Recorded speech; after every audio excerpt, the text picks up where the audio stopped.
Friends, in this session we are going to understand about the financial ratios. We have gained some understanding on balance sheet and P&L, and right now we know how to read the balance sheet. So now we'll get started with ratios. So before getting into the financial ratios, we'll ask ourselves one fundamental question: why ratios? What best it is going to do?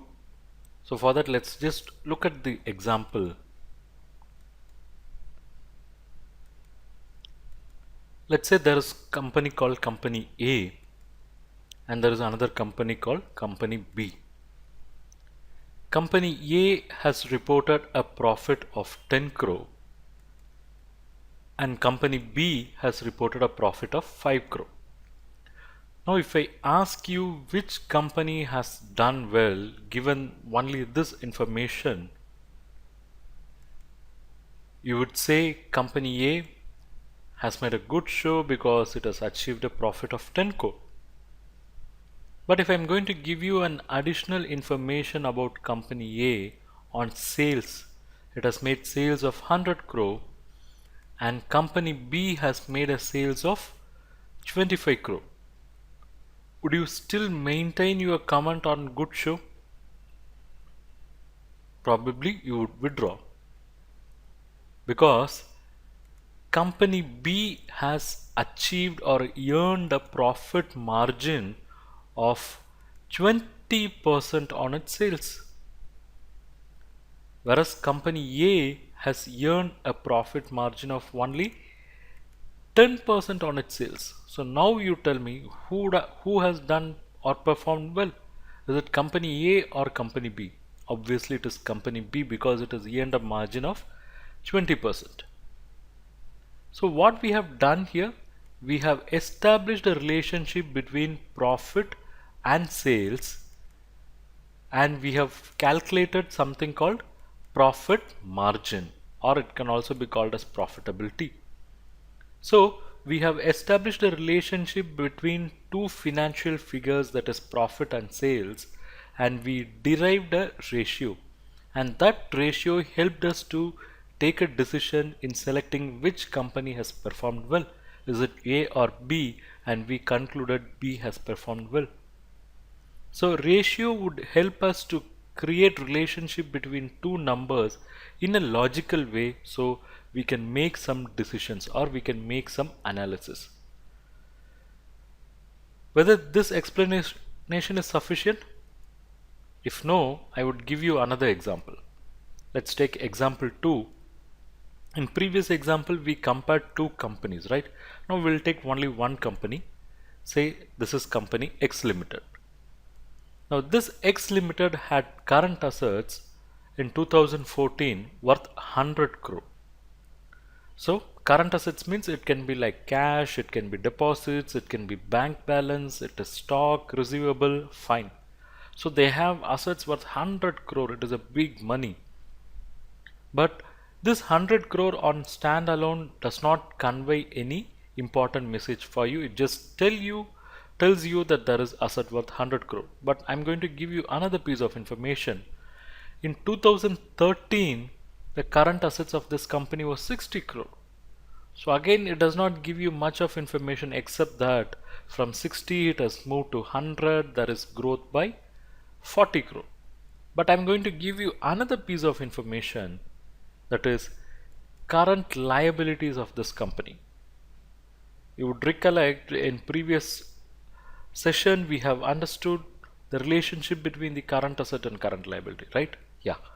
So the current liability of the company in 2013 is 30 crore.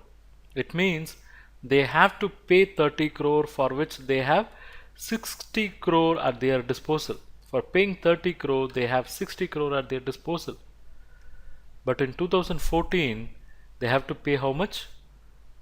110 crore. Their current liability is 110 crore, but they have how much? Only 100 crore at their disposal. Now this is going to convey something very alarming. What is it? The liquidity position of the company. In 2013, the liquidity position of the company was so good because they had to pay only 30 crore and they had 60 crore at their disposal. But in 2014 that is not the case. They have to pay 110 crore, they are having only 100 crore, they are already short of 10 crore. So now you are getting a message on liquidity position for 2014 which is in a very bad shape. So we have established a relationship between the two numbers, current assets and current liability, and we were able to understand their liquidity position. This can also be understood by way of ratio, what is known as current ratio. So how we have understood the liquidity position? By seeing whether current asset is greater than the current liability. So if current assets is greater than current liability, then in current asset you can divide by current liability. That would give you number greater than 1. If it is greater than 1, you have higher current assets. If it is less than 1, you have lower current assets. So in 2013, 60 by 30, 2 times, you have 2 times of current assets for meeting the liability. Or it can also be said as 2:1. For meeting 1 rupee of liability, in 2013 the company had 2 rupees of assets, current assets. But in 2014 it is 100 divided by 110, which is 0.91 times, or I would say 0.91 is to 1. For paying every 1 rupee of current liability, this company has got assets worth only 91 paise. So this is the kind of serious message which you can get by ratios. So ratio analysis will help us to analyze the performance, and it will also list out the strengths and weakness of the company. So it will help in analyzing.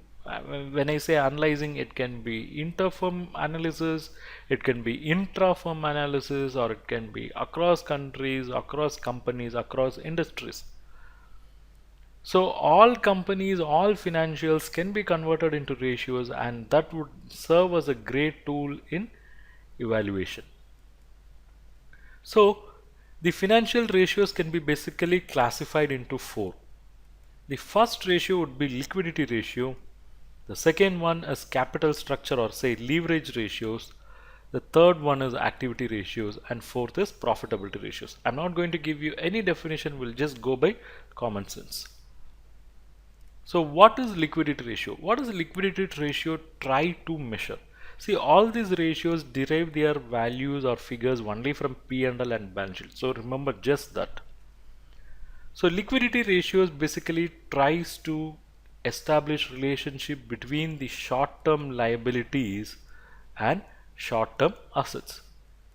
So whether the company has sufficient short-term assets to pay off the short-term liabilities. So that's what the liquidity ratios basically try to convey. I mean, do you have sufficient resources here to pay these guys? That's more important. If you don't pay these guys, you will get into problem. So liquidity ratios are great warning indicators too. If those ratios are not in an acceptable position, it is a serious warning for the company. Company should, or business should do, or should take some serious actions.